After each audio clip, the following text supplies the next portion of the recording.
आपल्या सगळ्यांचं शिवसेना पक्षातर्फे मनापासून स्वागत करतो। राहुलजी देखील गटनेते लोकसभेतल्या पत्रकार परिषदेला उपस्थित आहेत। पत्रकार परिषद एवढ्यासाठीच बोलवली, काल आमची महायुतीची एक बैठक झाली। बैठकीचं नेतृत्व आदरणीय मुख्यमंत्री एकनाथजी शिंदे, उपमुख्यमंत्री देवेंद्रजी आणि अजितदादांनी केलं।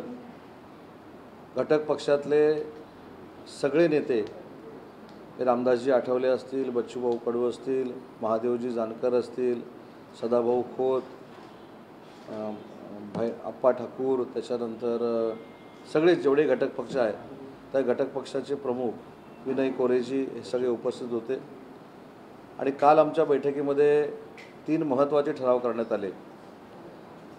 त्यातला पहिला ठराव होता की देशाचे पंतप्रधान नरेंद्र मोदी साहेबांच्या मार्गदर्शनाखाली इस्रोमध्ये जी ऐतिहासिक घटना घडली आणि आपलं चंद्रयान हे चंद्रावर लँड झालं, ज्यांच्यामुळे झालं ते शास्त्रज्ञ असतील, अधिकारी असतील, तिथले सगळे त्यांचे सहकारी असतील, त्यांचा अभिनंदनाचा ठराव कालच्या बैठकीमध्ये करण्यात आला। त्याला अनेक मंत्री महोदयांनी अनुमोदन दिलं।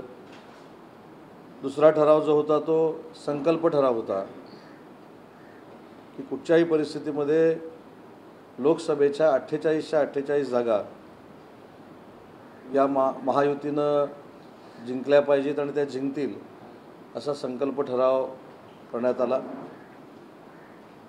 कालच्या बैठकीमध्ये सगळ्यात महत्त्वाची बाब जी होती ती घटक पक्ष शिवसेना, भाजप आणि राष्ट्रवादी काँग्रेस पार्टी या सगळ्यांनी एकमतानं ठरवलं की एक दिलानं एक मतानं संघटित राहून ही निवडणूक लढली पाहिजे आणि विधानसभेच्या निवडणुकीनंतर 215पेक्षा जास्त आमदार हे महायुतीचे निवडून येतील असा देखील कालच्या बैठकीमध्ये संकल्प करण्यात आला।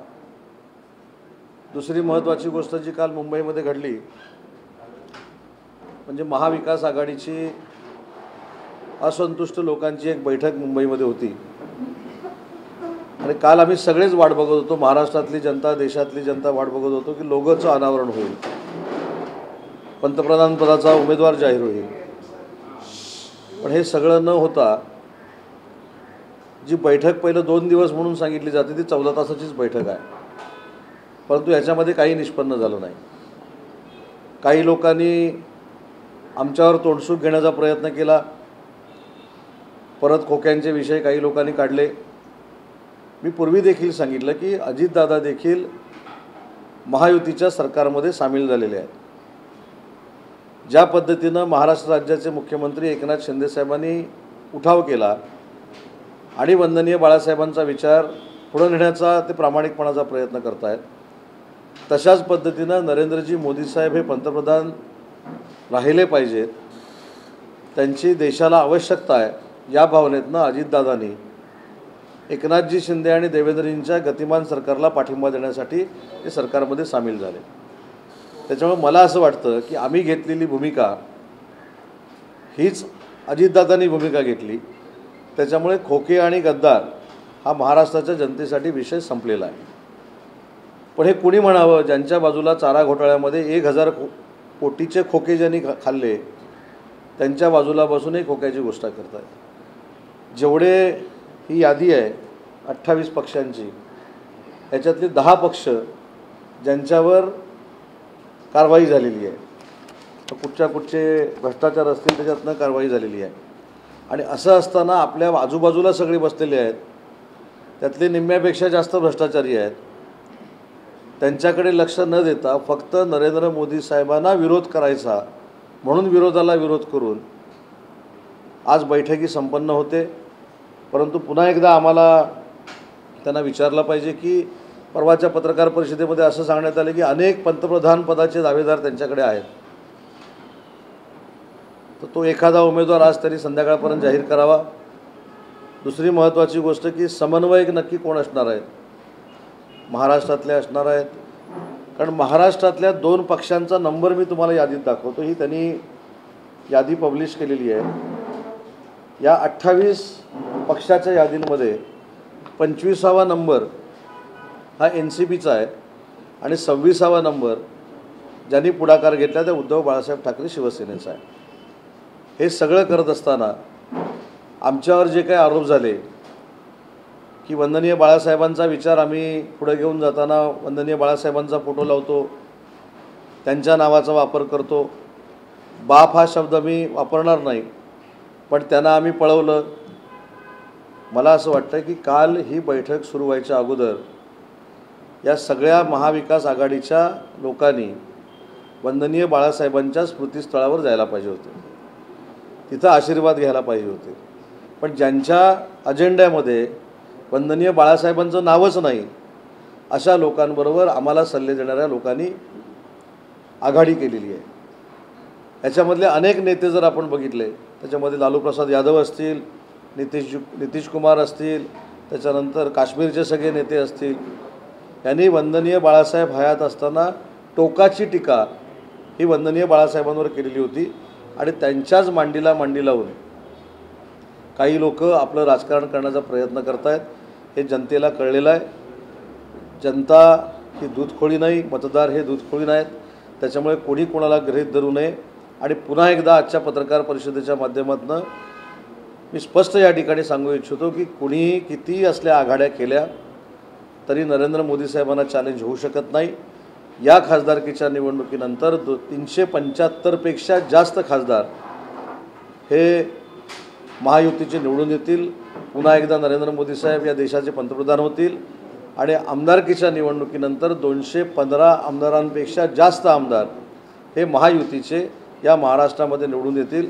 त्याच्यामुळं पर्यटनाला आलेल्या सगळ्या 65 लोकांना पर्यटनाच्या निमित्तानं मला त्यांना शुभेच्छा द्यायच्या आहेत। असल्या कुठच्याही बैठकीचा परिणाम हा महायुतीवर होणार नाही हे देखील मला स्पष्टपणाने इथे सांगितलं पाहिजे। आता राहुलजी संबोधित करतील आपल्याला। काल जी आघाडीची बैठक या ठिकाणी मुंबईत 2 दिवसाची जी आयोजित केलेली आहे ती खऱ्या अर्थाने देशप्रेम विरुद्ध पुत्रप्रेम अशा त्या बैठकीचा खऱ्या अर्थाने हा अजेंडा आहे। कारण सर्वजण आपल्या पुत्राला, आपल्या पुढच्या पिढीला पॉलिटिकल सेटल करण्याकरता या ठिकाणी उपस्थित राहिलेले आहे। आणि आपल्या सर्वांना माहिती आहे मुंबईमध्ये एक बस फिरते मुंबई दर्शनची, तर तशाप्रमाणे देशातील कित्येक असे पर्यटक मुंबई दर्शनासाठी येतात आणि तोच प्रकार आपल्याला कालचा दिसून येत आहे। सर्वजण हे मुंबई दर्शनाकरता आलेले आहेत आणि जसं आदरणीय उदय सामंतजींनी सांगितलं की जर खऱ्या अर्थाने त्यांना मुंबईत येऊन शिवसेनेत जे आयोजक आहे त्यांचा जर सन्मान ठेवायचा असेल, बाळासाहेब ठाकरे शिवसेना जर सन्मान ठेवायचा असेल तर त्यांनी वंदनीय शिवसेना प्रमुख बाळासाहेब ठाकरे यांच्या स्मृतीस्थळावर येऊन वंदन करायला पाहिजे होतं, तिथे भावपूर्ण श्रद्धांजली अर्पित करायला पाहिजे होती। परंतु तसं न करता केवळ पर्यटनाकरता आणि आपल्या पुढच्या पिढीला सेटल करण्याकरता हे सर्वजण या ठिकाणी उपस्थित आहे। आज ह्या संपूर्ण बैठकीचा जर आपण अजेंडा बघितला तर काल त्यांचा लोगो पण अजूनपर्यंत फायनल झाला नाही आणि ज्याचा लोगो अजूनपर्यंत फायनल होत नाही, ज्याचा एकवाक्यता होत नाही लोगोच्या संदर्भात, तर अशी आघाडी कितपत टिकेल हा एक प्रश्न आहे। आणि प्रत्येक वेळी हाच प्रश्न आम्ही उपस्थित करतो की I.N.D.I.A अशी आघाडी, त्यामुळे ज्या आघाडीमध्ये डॉट आहे ती आघाडी कधीच यशस्वी होऊ शकत नाही आहे। त्यामुळे त्यांचा सर्वप्रथम त्यांनी पंतप्रधान पदाचा उमेदवार डिक्लेअर करायला पाहिजे, जो समन्वयक आहे त्याची घोषणा करायला पाहिजे। परंतु कालच्या चर्चेच्या दरम्यान आणि आजच्या चर्चेच्या दरम्यान हे दिसून येतं आहे की अजूनपर्यंत त्याच्यात कुठेही एक वाक्यता नाही आहे। त्यामुळे हे डॉट आता दिसून येत आहेत आणि भविष्यात पण हे डॉट आता मोठ्या स्वरूपात दिसून येतील। सर्वजण जर आपण सर्व जे 28 पक्ष आहेत हे सर्वजण एक परिवार वादाला सपोर्ट करणारे पक्ष आहेत आणि परिवाराच्या माध्यमातून आपली राजकीय पोळी लाटण्याचा हा सर्वजण प्रयत्न करत आहेत। आणि आदरणीय पंतप्रधान नरेंद्र मोदीजींच्या नेतृत्वाखाली देशाने जो विकास केलेला आहे त्याचा आम्ही काल ठराव केलेला आहे आणि सर्व महायुतीच्या घटक पक्षांनी त्या ठरावाला संमती दिलेली आणि येणाऱ्या लोकसभेच्या निवडणुकीत 48च्या 48 जागा जिंकण्याचा संकल्प आम्ही काल केला। नाही, अजून एक त्याच्यामध्ये मुद्दा आपल्याला सांगितला पाहिजे की निवडणुकीला एक 5-7 महिने राहिले की काही लोकांची भाषणंही ठरलेली आहेत। मुंबईला महाराष्ट्रापासून तोडणार आहेत, कोण तोडणार आहे? म्हणजे जिथं विषयच नाही तिथं काहीतरी कोणाच्या मनामध्ये नसलेले, डोक्यामध्ये नसलेले विचार जनतेसमोर आणायचे, त्या विचारातून आपल्याला मतं पडतायत का हा विचार करायचा। कुठेही मुंबई महाराष्ट्रापासून तोडण्याचा कोणाचाही डाव नाही, ना केंद्र सरकारचा आहे ना राज्य सरकारचा आहे। आम्ही देखील जसे ते महाराष्ट्रामध्ये राहतात तसं आम्ही देखील महाराष्ट्रामध्ये राहतो।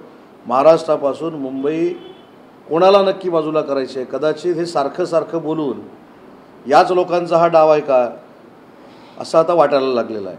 त्याच्यामुळं नरेंद्रजी मोदी असतील, अमित शहा साहेब असतील, मुख्यमंत्री एकनाथजी शिंदे असतील, देवेंद्रजी असतील, अजितदादा असतील, उलट मुंबईसाठी जे काही करावं लागेल ती करण्याची केंद्र सरकारची तयारी आहे, शासनाची तयारी आहे।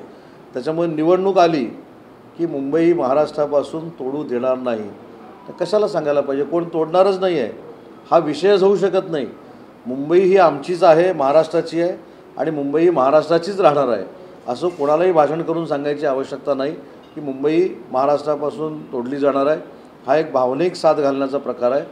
याच्यावरनं जसं राहुलजींनी आता सांगितलं की वंदनीय बाळासाहेबांचा विचार ज्यावेळी आम्ही पुढं नेतोय, आम्ही त्यांचे वारसदार आहोत हे सांगण्याचा काही लोक प्रयत्न करत आहेत। आज कर्नाटकमध्ये मी 2 प्रसंग फक्त तुम्हाला आठवण करून देतो।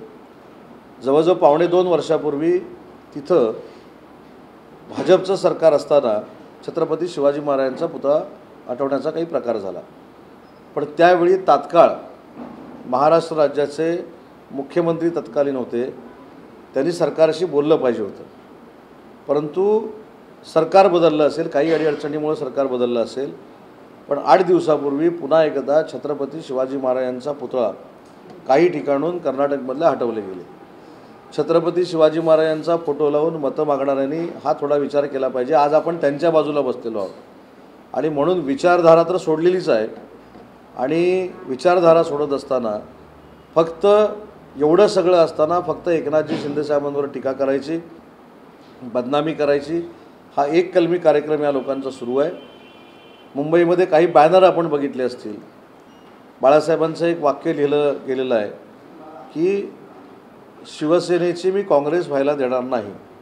हे वाक्य तंतोतंत जर कोणी पाळलं असेल तर शिवसेनेचे मुख्य नेते एकनाथ शिंदे साहेबांनी पाळले, पण उरलेली जी शिवसेना आहे ह्याची काँग्रेस होण्याची आता आवश्यकता नाही, ऑलरेडी त्याची काँग्रेस झालेलीच आहे। त्या शिवसेनेचे नेते कदाचित राहुल गांधी देखील होऊ शकतात, अशी परिस्थिती उरलेल्या शिवसेनेची झालेली आहे।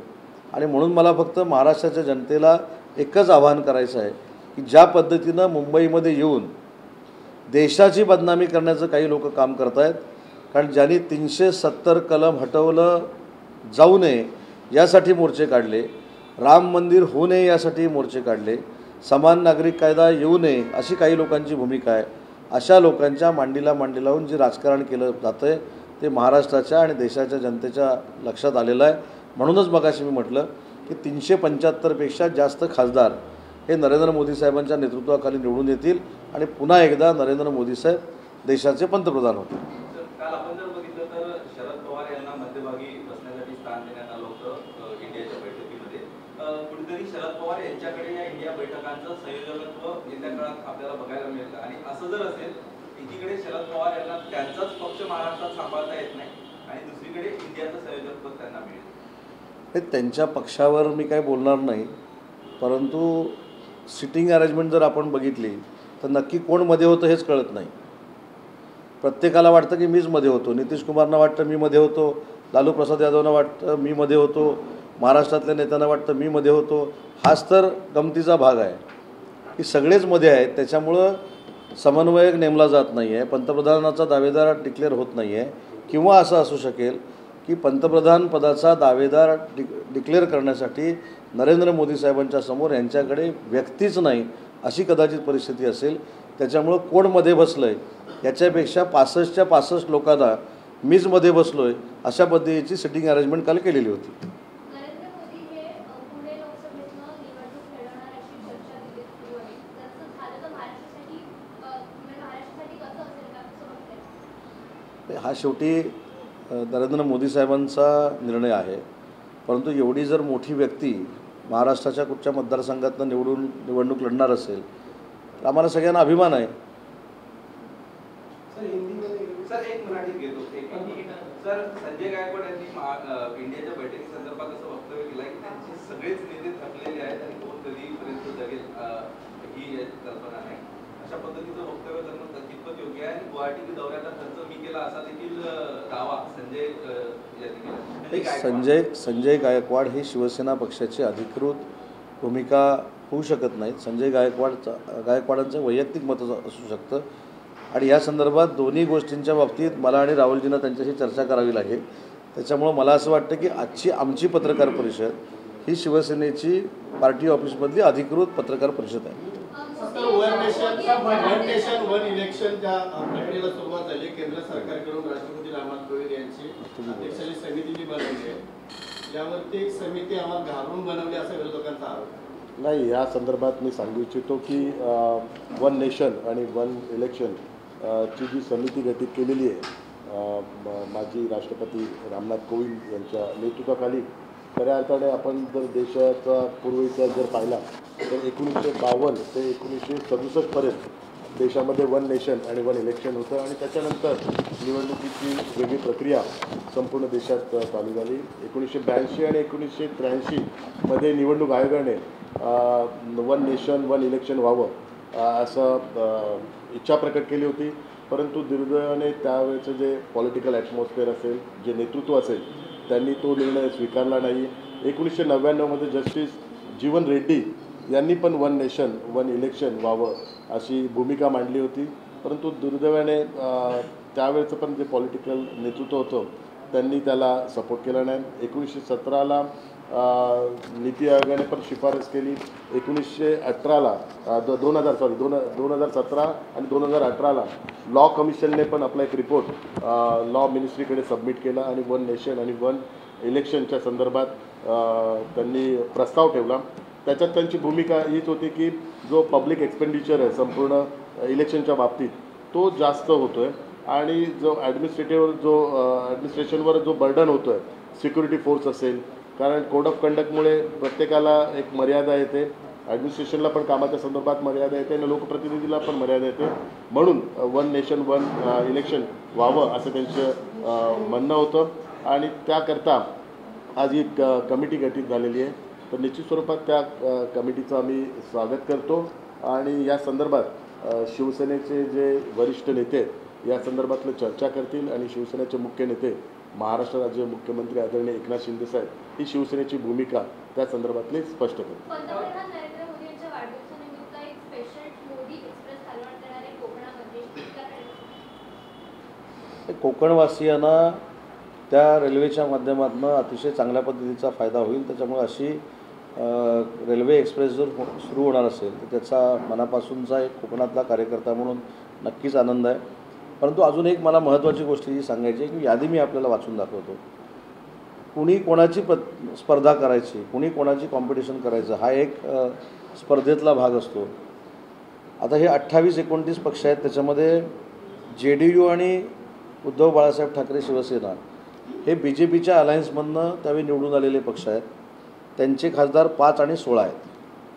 आता पुढची याच्यामध्ये गंमत अशी आहे, शेकाप 0, स्वाभिमानी शेतकरी 0, PWP 0, KMDK 0, MMK 0, PDP 0, AIFB 0, ADK 0, KC 0, CPI ML 0, RSP 0, VCK 0, त्याच्यानंतर मुस्लिम league 1, RLD 1, KCM 1, JMM 1, IUML 1, CPI 2, JKNC 3, समाजवादी पार्टी 3, CPIM 3, NCP 3, RJD 6 अशी ही जवळजवळ 25 पक्षांची परिस्थिती आहे. काँग्रेस ज्याला 10% पण जागा मिळवता आल्या नाहीत त्या 50, DMK 24, AITC 13 आणि आप 10 अशी सगळी गोळाबेरीज जर केली तर 143 होते आणि महायुतीची बेरीज जवळजवळ 352 होते. ठीक आहे, मी कोणाला क्रिटिसाइज करत नाही, परंतु एखाद्या व्यक्तीचं चांगलं देशपातळीवरचं काम ज्याची नोंद आंतरराष्ट्रीय दर्जावर घेतलेली आहे अशा व्यक्तीला फक्त त्रास देण्यासाठी त्याच्यावरच्या असलेल्या आकसापोटी ही या सगळ्या 29 पक्षांना पोटदुखी आहे. कारण त्यांच्या अस्तित्वामुळं या सगळ्यांचं अस्तित्व नष्ट होण्याची भीती असल्यामुळं ही असंतुष्ट लोक एकत्र येऊन मुंबईला पर्यटनासाठी आलेली आहे. लोकसभेचं विशेष अधिवेशन आपण मराठी झालं की हिंदी करू ना. लोकसभेचं विशेष अधिवेशन 18 ते 22 पूर्ण करायला तिथे जावं म्हणतात लोकांनी आता सण सुद्धा साजरे करायचे गणेशोत्सव त्या दरम्यानच आहे.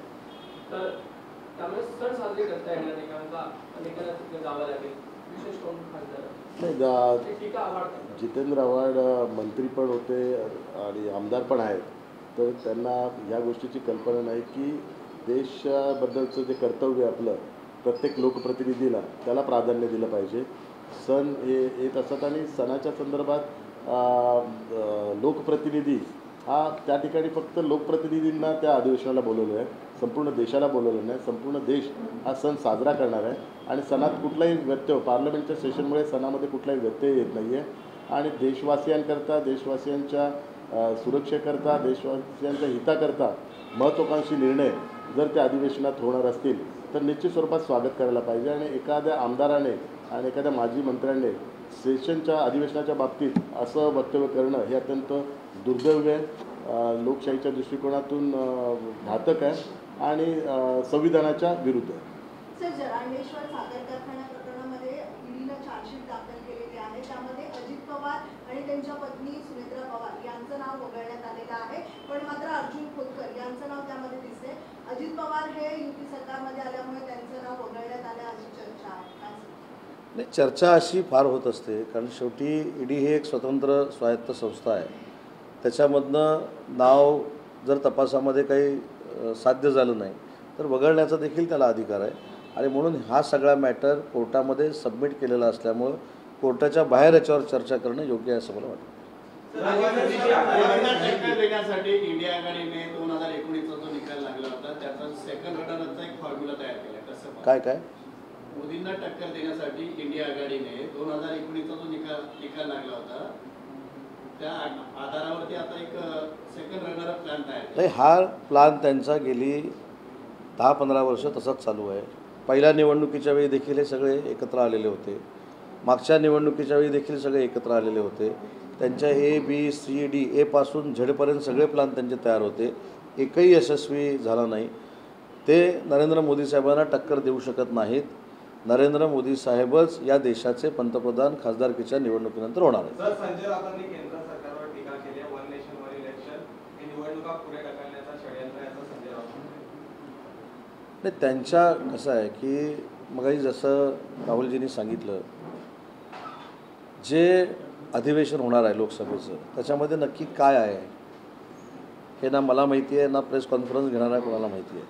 ज्यावेळी त्याच्यातनं जे काही निष्पन्न होईल ते देशाच्या भल्यासाठीच असेल.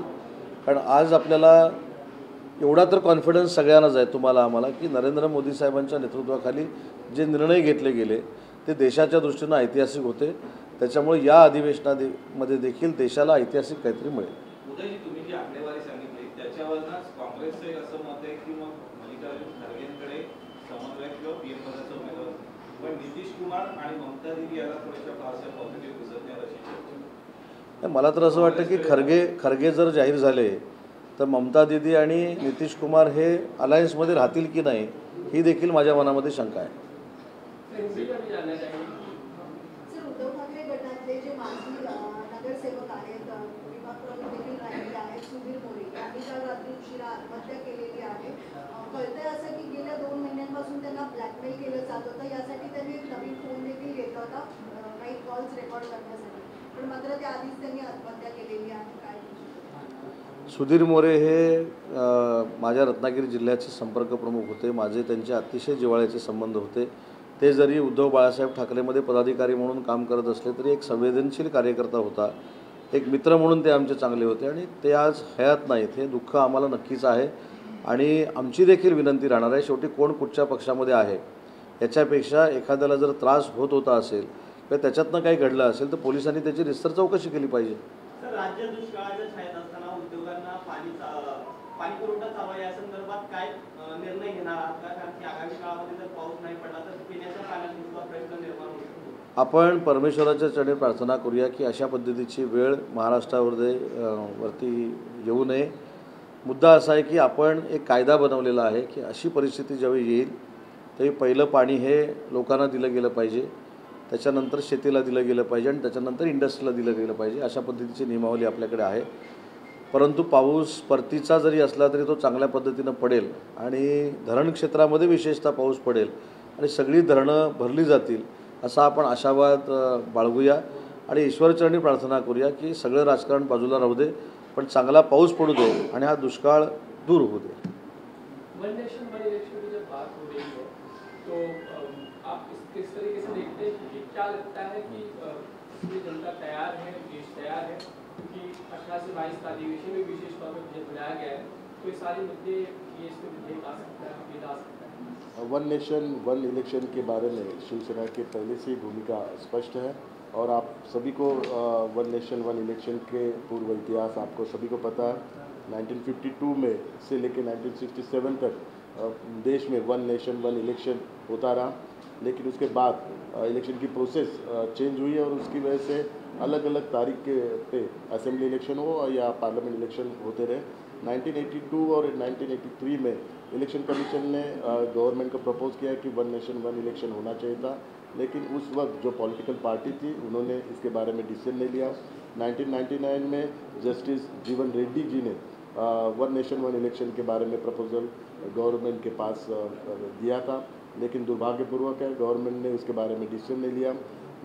2017 से लेकर 2018 में लॉ कमीशन में इसने पूरा एक अपना रिपोर्ट बनाया और वो रिपोर्ट लॉ मिनिस्ट्री के पास सबमिट किया और उसके बाद सेंट्रल गवर्नमेंट की तरफ से एक पॉजिटिव इनिशिएटिव लिया गया कि वन नेशन वन इलेक्शन होना चाहिए, क्योंकि उस रिपोर्ट में ये कहा गया था कि एडमिनिस्ट्रेशन के ऊपर पूरा बर्डन आता है, सिक्योरिटी फोर्सेस पे पूरा बर्डन आता है और पब्लिक एक्सपेंडिचर भी ज़्यादा उसके ऊपर खर्च होता है और जो कोड ऑफ कंडक्ट की वजह से बहुत सारे जो पब्लिक रिप्रेजेंटेटिव हो एडमिनिस्ट्रेटिव को काम करने के लिए बहुत दिक्कत होती है. तो एक महत्वपूर्ण निर्णय है, एक ऐतिहासिक निर्णय है और उसके बारे में शिवसेना के सभी वरिष्ठ नेता चर्चा करेंगे और उसके बारे में जो अंतिम निर्णय शिवसेना के मुख्य नेता महाराष्ट्र राज्य के मुख्यमंत्री आदरणीय एकनाथ शिंदे साहब लेंगे. लेकिन वो ये जो वन नेशन वन इलेक्शन के बारे में शिवसेना प्रमुख बाला साहब ठाकरे जी की जो भूमिका है उस भूमिका के ऊपर ही हम निर्णय लेंगे. सकारात्मक है आप? निश्चित रूप से सकारात्मक है और आप सभी को पता है देश के प्रधानमंत्री आदरणीय नरेंद्र मोदी जी ने बाला साहब ठाकरे जी के सपने पूरे करने का जो निर्णय लिया था, इसके लिए महाराष्ट्र राज्य के मुख्यमंत्री एकनाथ शिंदे साहब ने उनके नेतृत्व में काम करने का संकल्प किया. इसके पहले श्री राम मंदिर का भव्य निर्माण हो, ये बाला साहब ठाकरे जी का सपना था, वो आदरणीय नरेंद्र मोदी जी ने पूरा किया. 370 कलम हटाने का उसका भी निर्णय जो आदरणीय नरेंद्र मोदी जी ने लिया उसका भी हमने सपोर्ट किया हुआ है और यूसीसी के बारे में जो निर्णय भविष्य में लिया जाएगा उसमें भी शिवसेना की यही भूमिका है कि हम उस निर्णय के सपोर्ट में रहेंगे और वन नेशन वन इलेक्शन के बारे में भी बाला साहब ठाकरे जी ने इसके पहले अपनी भूमिका स्पष्ट की है, तो वही भूमिका आगे लेके जाके हम इसके बारे में निर्णय लेंगे. लेकिन जिस तरीके से अचानक विशेष अधिवेशन बुलाया गया उसको लेकर विपक्ष हमलावर है, क्योंकि अचानक बुलाने की जरूरत क्या थी? एजेंडा को बताया नहीं गया, उठाया है, तो ये जरूरत. विशेष अधिवेशन बुलाने का पूर्ण अधिकार गवर्नमेंट को होता है. गवर्नमेंट देश के हित में देश के नागरिकों के हित में अगर कोई निर्णय या अगर कोई बिल सेशन में लाना चाहता है तो उस बिल के लिए विशेष अधिवेशन बुलाया जाता है. तो मेरा यही विश्वास है आदरणीय प्रधानमंत्री नरेंद्र मोदी जी देश के हित में देश के नागरिकों के हित में कुछ तो महत्वपूर्ण निर्णय लेने वाले हैं और उसके लिए ये विशेष अधिवेशन बुलाया गया. जिस तरीके से फिलहाल इंडिया की बैटिंग चल रही है, लोगों को लेकर अनावरण होना था, कल में चला था कि हमारे जो लोगों ने उसका अनावरण होता है कि कॉलेज में कोई शायद आम रैप नहीं बन पाई है इंडिया की और तिरंगा उसका कलर हो सकता है, असमंजस में है, इंडिया एकमत नहीं कर पा रहा है, ऐसा आपको लगता है? निश्चित रूप से हम पहले से ही हमारी भूमिका बताई कि इन I.N.T.I.A. ये डॉटेड अलायंस है, और जब भी डॉटेड अलायंस रहता है तो कभी वहाँ पे उनकी जो निर्णय एक निर्णय हो नहीं सकता। तो लोगों के बारे में इतना कन्फ्यूजन है, फ्यूचर में जो नेता सिलेक्शन है उसके बारे में भी कन्फ्यूजन है। तो ये डॉटेड अलायंस है, ये डॉट आपको हर बार हर चीज़ में हर निर्णय में लेते टाइम आपको दिखाई देगा।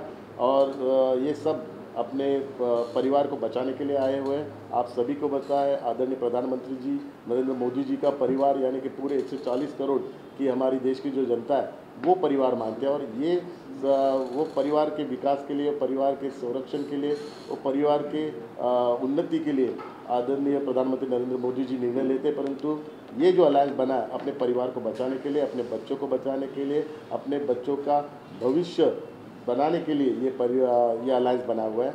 तो एक तरफ देश प्रेम है और एक तरफ पुत्र प्रेम है, ये लड़ाई है। और निश्चित रूप से पूरे देश की जनता आदरणीय प्रधानमंत्री नरेंद्र मोदी जी के पीछे खड़े रहेंगे, क्योंकि उनको पूरा विश्वास है देश का विकास अगर करेंगे तो केवल आदरणीय प्रधानमंत्री नरेंद्र मोदी जी। सर, कल को लेके अभी भी दावेदारी जो है कोई तय नहीं कर पा रहे हैं, वो कन्वीनर को लेके भी तय नहीं कर पा रहे हैं। विकास खड़गे जी का नाम कभी सामने आता है, नीतीश कुमार जी का नाम आता है, ये असमंजस है। ये खड़गे जी वरिष्ठ नेता है, उनके बारे में कांग्रेस की तरफ से प्रपोजल दिया जाता है, नीतीश कुमार जी उनकी पार्टी की तरफ से दिया जाता है, और कई यहाँ पे जिनको बुलाया भी नहीं, जिनको काउंट भी किया नहीं जाता है। जैसे आदरणीय उदय सामंत जी ने बताया कि जिस पार्टी का नंबर 26 से नंबर पे है वो खुद को भी कन्वेयर बता रहे, तो जिनको 26 से नंबर पे रखा है तो उनको काउंट नहीं किया, उनके लिए भी वो भी खुद का नाम आगे चला रहे हैं। तो यानी कि सब लोग अपना खुद का नाम चला रहे हैं, और ये जैसे बताया ये डॉटेड अलायंस है, और आने वाले दिनों में और डॉट इसमें गिर जाए। कल आप लोगों की बैठक हुई, आज भी आप लोग बैठक कर रहे हैं, कहीं ना कहीं इंडिया की बैठक को काउंटर करने की डिमांड थी एक साथ। ये काउंटर करने की बात नहीं है, क्योंकि हमारी भी महायुति है, और महायुति में जो अलायंस में घटक पक्ष है उनके साथ चर्चा विनिमय करना ये उनके लिए वो काउंटर समझ रहेंगे। लेकिन ये काउंटर के लिए हमारी मीटिंग नहीं थी। आज भी हमारी 2 बजे मीटिंग है। वो हमारे जो कार्यकर्ता है वो इकट्ठा आके काम करे, और हमारा जो मिशन है 48 और 215 ये इस तरफ हम कैसे जाए, इसलिए ये बैठक है। इसके अलावा हम देखें खासकर महाराष्ट्र में स्थिति गलती भी नजर आ रही है, जहाँ एक और सरकार इलेक्शन को लेकर बातचीत कर रही है, लेकिन महाराष्ट्र की स्थिति खराब, खासकर बारिश को लेकर। नहीं, बाकी सब राजनीति बाजू में रख के हम सब ने प्रार्थना करनी चाहिए ईश्वर के पास कि बारिश आ जाए, और जहाँ जहाँ ये डैम है, डैम का जो एरिया रहता है उसमें बारिश गिर जाए, ये प्रार्थना करनी चाहिए। क्योंकि अगर ये परिस्थिति आएगी तो बहुत बड़ा प्रॉब्लम फार्मर्स के सामने खड़ा रहेगा, सरकार के सामने भी खड़ा रहेगा, इसलिए हम सब प्रार्थना करते हैं। उदय जी, अजीत दादा का जो नाम है तीसरी चार्जशीट फाइल हुई है, उसमें भी उनका नाम नहीं है, उनकी पत्नी का भी नाम नहीं है। नहीं, ये तो ईडी का मैटर कोर्ट में चालू है, और कोर्ट के बारे में बाहर बात करना उचित नहीं है। शेवटचा प्रश्न, संजय राउत ऐसा आरोप लगाते हैं, सर एमपी संजय राउत ऐसा आरोप लगा रहे हैं कि वन नेशन और वन पोल से पहले फेयर इलेक्शंस कराने चाहिए, सरकार ने फेयर इलेक्शंस कहीं ना कहीं सरकार नहीं करे, बड़ा आरोप संजय राउत ने लगाया। किस तरह से? तो actually one nation one election है, फेयर इलेक्शन के लिए ही है, तो उनको समझ नहीं पा रहा है कि क्या ये कॉन्सेप्ट, उन्होंने पूरा ये प्रपोजल है उसकी पूरी जानकारी लेनी चाहिए, उसके बाद उन्होंने बोलना चाहिए। सर, एक शेवटचा प्रश्न, लातूर विमानतळाच्या संदर्भात 2 दिवसांपूर्वी काँग्रेसचे नेते अमित देशमुख यांनी तुमची बैठक घेतलेली आहे। विमानतळ तयार आहे, मात्र जमिनीचं अधिग्रहण करण्यासंदर्भात काही अडचणी येत असल्यामुळे विमानसेवा बंद आहे। कधीपर्यंत हा निर्णय? नाही, या बाबतीमध्ये अमितजी देशमुख मला नक्की भेटले, परंतु महाराष्ट्र राज्याचे मुख्यमंत्री एकनाथ शिंदे साहेबांनी अंबानी ग्रुपकडे जी 5 एअरपोर्ट आहे त्याच्या संदर्भातला धोरणात्मक निर्णय, मग त्याच्यामध्ये देवेंद्रजी असतील, अजितदादा असतील यांच्या संमतीनं घेतलेला आहे। माझ्याकडे लातूर MIDCचं जे कंपल्शन करून ॲक्विएशन करायचं आहे, कंपल्सरी ॲक्विएशन करायचं आहे, त्याची फाईल आलेली होती, त्याच्यावर मी सही केली आणि त्याचं आता कंपल्सरी ॲक्विएशन सुरू होईल। पण ते ॲक्विएशन झाल्यानंतर ताबडतोब लातूर एअरपोर्ट सुरू होणार नाही। ते पूर्वीच्या बऱ्याच वर्षापूर्वीच्या सरकारनं अंबानींच्या ग्रुपला दिलेलं आहे, त्याच्यामुळं ते पहिलं एअरपोर्ट महाराष्ट्र विमान प्राधिकरणाकडे काढून घ्यावं लागेल आणि त्याच्यानंतर त्याची डेव्हलपमेंट होईल. सर, इंडियाची एकीकडे बैठक होते आणि त्यालाच काउंटर करण्यासाठी तुम्ही देखील महायुतीची बैठक काल आणि आज बोलवलेली आहे. नाही, काउंटर करण्यासाठी मला असं वाटत नाही की आमची बैठक आहे. जसं त्यांना अधिकार आहे, त्यांचा जो काही घटक पक्ष आहे त्यांना बरोबर घेऊन पुढं जाणार, तसं आम्हाला देखील अधिकार आहे. आणि म्हणून आम्ही वर्षा बंगल्यावर काल बैठक आणि स्नेहभोजनाचा निमंत्रण मुख्यमंत्र्यांनी दिलेलं होतं. सगळेच घटक पक्षातले पदाधिकारी त्या ठिकाणी अधिकारी उपस्थित होते. आज आमची 2 वाजता एक जी बैठक आहे त्याच्यामध्ये देखील तिन्ही नेते मार्गदर्शन करणार आहेत. प्रत्येक पक्षातले एक नेता मार्गदर्शन करणार आहे. जवळजवळ 2,000 ते 2,500 प्रमुख पदाधिकारी, फक्त प्रमुख पदाधिकारी आहेत. मी पुन्हा एकदा जाहीर करतो की त्या बैठकीला फक्त पदाधिकारी आहेत, म्हणजे जिल्हाध्यक्ष, त्याच्यानंतर जिल्हाप्रमुख, उपनेते, आमच्या पक्षाचे, तिकडचे खासदार, आमदार, असा आमचा तो कार्यक्रम आहे. नाही तर उद्या परत कोणतरी, काही लोकांना सवय आहे, सकाळी परत सुरू होतील की मग एवढेच कसे आले, तेवढेच कसे. आम्ही तेवढेच बोलवलेत. आम्ही जर सगळे तिन्ही पक्षाचे बोलवलेत तर अडचण होऊ शकते. त्याच्यामुळे आम्ही काय तिन्ही पक्षाच्या फक्त पदाधिकाऱ्यांना बोलवलेलं आहे आणि त्यांना भविष्यामध्ये संघटित राहून पुढं कसं जायचं याबाबतचं मार्गदर्शन तिन्ही नेते करणार आहेत. थँक्यू.